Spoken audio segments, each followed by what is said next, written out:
Hi guys, Ben from Team Tiger here, bringing you some more in-car footage, this time from the third round of the Funcup in 2012, which took place at Snetterton.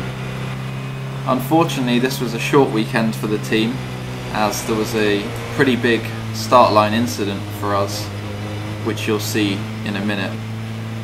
We're just coming around to the start now. It's a rolling start, so at the moment this is the green flag lap, which serves as a warm-up for the cars, and as they approach the start line, the red lights go out and the race begins. I'm going to be trying to break down and analyse this incident, see if there's anything that can be learned, but first of all I'm just going to let the incident play through for your enjoyment.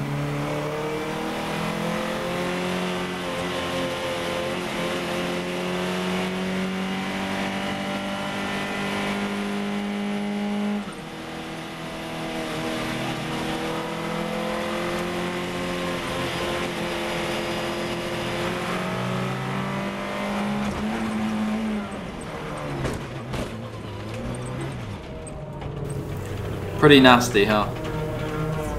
That was the end of our race. I did manage to get the car going again and crab it back to the pits, but that was game over. It was too damaged to continue. So let's rewind a bit and see if we can see what went wrong. Okay, so here we are back before the start. I'm starting on the fourth row of the grid, 8th position, left hand side. And as we come around this corner, you'll see the safety car peel away into the distance, at which point it's the leader's responsibility to control the speed of the pack. You'd normally expect to be doing about 40 miles an hour in second gear, but as you can see I'm having to go considerably quicker than that and have to change up to third gear, at which point the speedo brakes, which doesn't really help me. And I'm going to pause and slow it down here. So right now the pack's doing about 50 miles an hour, which like I said is much quicker than usual. Why is this a problem? Well, the lights can't really go out until the back of the grid has got round the last left hand corner, and if we're going quicker than usual, the front of the grid is going to be much further up the straight by the time the back gets round.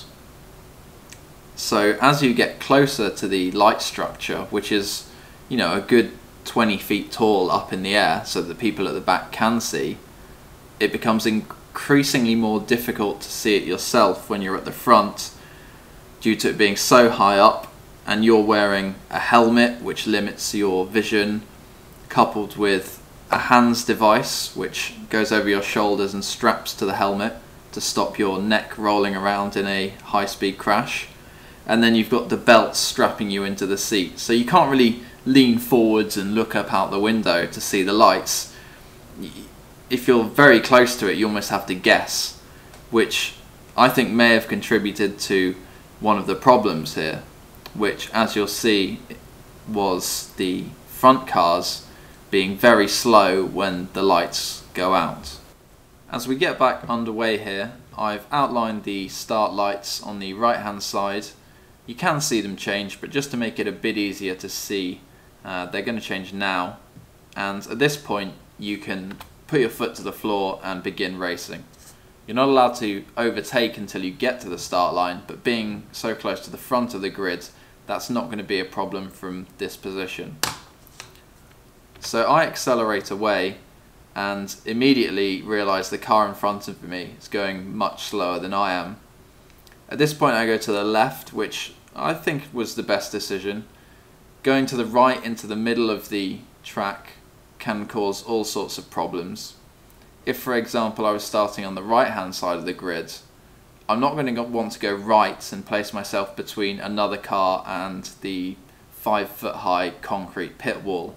That's just asking for trouble. So if I'm on the right hand side of the track, I'm going to want to go left in the event of this situation.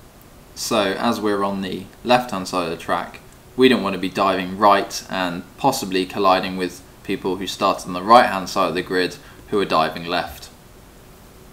As I start to come around the outside of the 106 Domino's car, he moves to the left as well to avoid the slow moving car in front of him, and consequently bumps into me.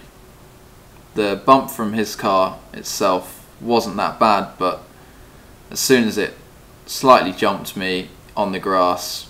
That was it. With the speeds and the change of direction on that surface, I was just a passenger from there on, and the real damage came from the car hitting the barrier.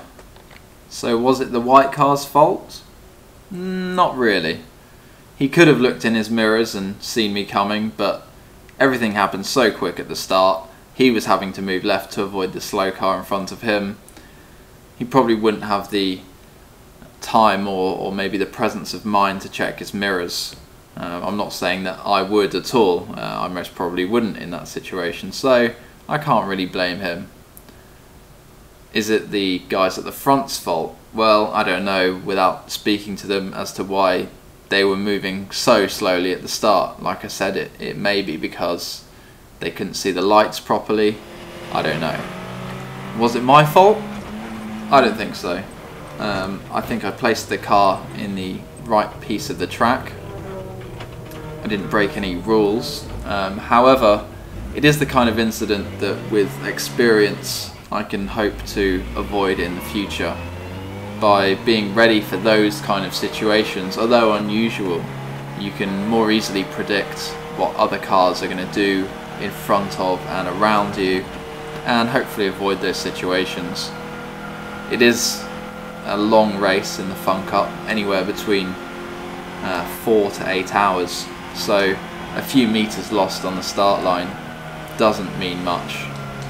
In this situation, I was almost a victim of my own success for getting such a quick getaway relative to the cars around me, and just a little bit unlucky generally with circumstances conspiring to create such an incident.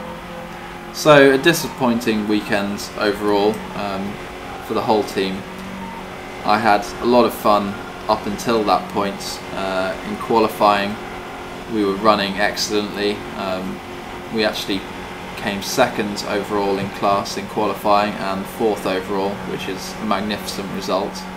I may be uploading some of the footage from qualifying, maybe a hot lap or so you can see what the car is like around that circuit. Until then, I'll see you in another video. Thanks guys, it's been Ben from Team Tiger with some more in-car footage. See you soon.